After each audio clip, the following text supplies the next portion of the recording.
നമസ്കാരം. News globe ടിവിയിലേക്ക് എല്ലാ പ്രേക്ഷകർക്കും സ്വാഗതം.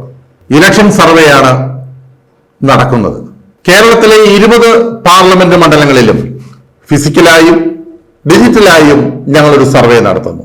ആലപ്പുഴ, തൃശൂർ, തിരുവനന്തപുരം, വടകര തുടങ്ങിയ സ്ഥലങ്ങളിലുമൊക്കെ ആയിരക്കണക്കിന് ആളുകളാണ് ഈ സർവേയിൽ പ്രതികരിച്ചിരിക്കുന്നത്.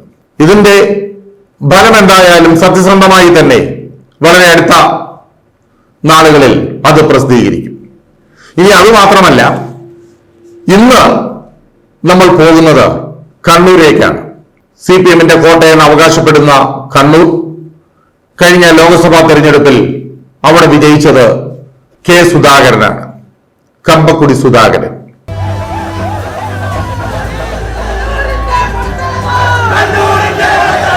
കെ സുധാകരൻ കോൺഗ്രസ് പാർട്ടിയുടെ KPCC പ്രസിഡന്റാണ്. അതുപോലെ തന്നെ MP ആണ്. അതുമാത്രമല്ല, rural development and welfare of OBCയുടെ member കൂടിയാണ്, പാർലമെന്ററി മെമ്പർ കൂടിയാണ്. അങ്ങനെയൊക്കെയുള്ള സ്ഥാനങ്ങൾ വഹിക്കുന്നയാളാണ് കെ സുധാകരൻ. കെ സുധാകരന് പാർട്ടിയുടെ വലിയൊരു ശക്തി കേന്ദ്രമാണ് കണ്ണൂർ എന്നാണ് അവകാശപ്പെടുന്നത്. അതുമാത്രമല്ല, കഴിഞ്ഞ പ്രാവശ്യം തരക്കേടില്ലാത്ത ഭൂരിപക്ഷത്തിൽ ജയിച്ചയാൾ കൂടിയാണ് കെ സുധാകരൻ. വാക്കുകളിൽ ആത്മവിശ്വാസവും ഒക്കെ പ്രകടിപ്പിക്കുന്ന കെ സുധാകരനാണ് കോൺഗ്രസിന്റെ കണ്ണൂരിലെ സ്ഥാനാർത്ഥി. അദ്ദേഹം വിദ്യാഭ്യാസത്തിന്റെ കാര്യത്തിലാണെങ്കിൽ BA ഹിസ്റ്ററി ആയിരുന്നു. അതിനുശേഷം MA-ക്ക് പോയി. MA-യും കഴിഞ്ഞ LLB-യും എടുത്തു.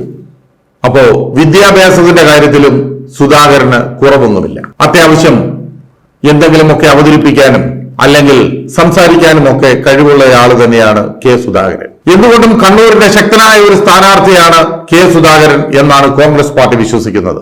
അങ്ങനെ കോൺഗ്രസിന്റെ സ്ഥാനാർത്ഥിയായി മത്സരിക്കുന്ന കെ സുധാകരനാണ് A എന്ന അക്കത്തിൽ താഴെ ആദ്യം കൊടുക്കുന്നത്.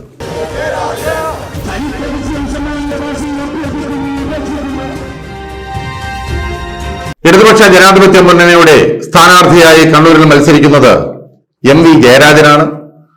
MV ജയരാജനെയും എല്ലാവർക്കും വളരെ വൃത്തിയായി അറിയാവുന്ന ഒരാളാണ്. ഇടയ്ക്കിടയ്ക്ക് ഓരോരോ പ്രസ്താവനകളും കോടതിയും ഒക്കെയായി നമുക്ക് ഏറെ പരിചയമുള്ള ഒരു മുഖമാണ് MV ജയരാജൻ. LLB വിദ്യാഭ്യാസ യോഗ്യതയുള്ളയാളാണ്. അത്യാവശ്യം സാംസ്കാരികമായി നല്ല നിലവാരം പുലർത്തുന്ന ഒരു നേതാവും കൂടിയാണ് MV ജയരാജൻ. ഇടയ്ക്ക് ഹൈക്കോടതിയിൽ ഒരു കേസുമായി ബന്ധപ്പെട്ട് പോയതും ഒക്കെ നമുക്ക് ഓർമ്മയുണ്ട്. പക്ഷെ ഇവിടുത്തെ വിഷയം അതൊന്നുമല്ല. ഇലക്ഷനിൽ വിദ്യാഭ്യാസ യോഗ്യതയുള്ള ആളുകളാണോ, ഇവിടുന്ന് ഡൽഹിയിൽ ചെന്നാൽ കേരളത്തിന്റെ കാര്യങ്ങൾ അവതരിപ്പിക്കാൻ കഴിവുള്ള ആളുകളാണോ, അവരുടെ നേരത്തെയുള്ള പ്രകടനങ്ങളൊക്കെ എങ്ങനെയാണ് എന്നുള്ളതൊക്കെ പരിശോധിച്ചായിരിക്കണം വോട്ട് ചെയ്യാനെന്ന് ആളുകൾ പറയുന്നു. എന്താണെങ്കിലും കണ്ണൂര് പെരളശ്ശേരി എന്ന നാട്ടിൽ ജനിച്ച MV ജയരാജൻ 11ാം നിയമസഭയിലേക്ക് കണ്ണൂർ എടക്കാട് നിന്നും തിരഞ്ഞെടുക്കപ്പെട്ട വ്യക്തിയുമാണ്. XMLA ആണ്. പാർട്ടിയുടെ സംസ്ഥാന കമ്മിറ്റി മെമ്പറാണ്. പാർട്ടിയിൽ വളരെയധികം സ്വാധീനമുള്ള ഒരാളാണ്.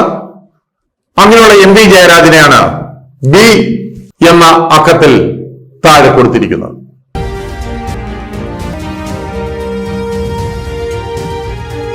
C രഘുനാഥാണ്. C രഘുനാഥ് എന്ന് പറയുമ്പോ നേരത്തെ കോൺഗ്രസ് പാർട്ടിയുടെ DCC ജനറൽ സെക്രട്ടറി ആയിരുന്നു. കണ്ണൂർ DCC ജനറൽ സെക്രട്ടറി ആയിരുന്ന രഘുനാഥ് പിണറായി വിജയനെതിരെ മത്സരിച്ചിട്ടുണ്ട്. ധർമ്മടത്താണ് മത്സരിച്ചത്. വൻപിച്ച ഭൂരിപക്ഷത്തിൽ അന്ന് അദ്ദേഹം തോൽക്കുകയും ചെയ്തു. ആ രഘുനാഥ് പിന്നീടിപ്പോ BJP-യിലേക്ക് ചേർന്നു. ആ രഘുനാഥിനെയാണ് കണ്ണൂർ സ്ഥാനാർത്ഥിയായി നിർത്തിയിരിക്കുന്നത്. ഇവർ മൂന്നുപേരും ABC എന്ന ക്രമത്തിലാണ് താഴെ കൊടുത്തിരിക്കുന്നത്. A K Sudhakaran, B MV Jayarajan, C Raghunath.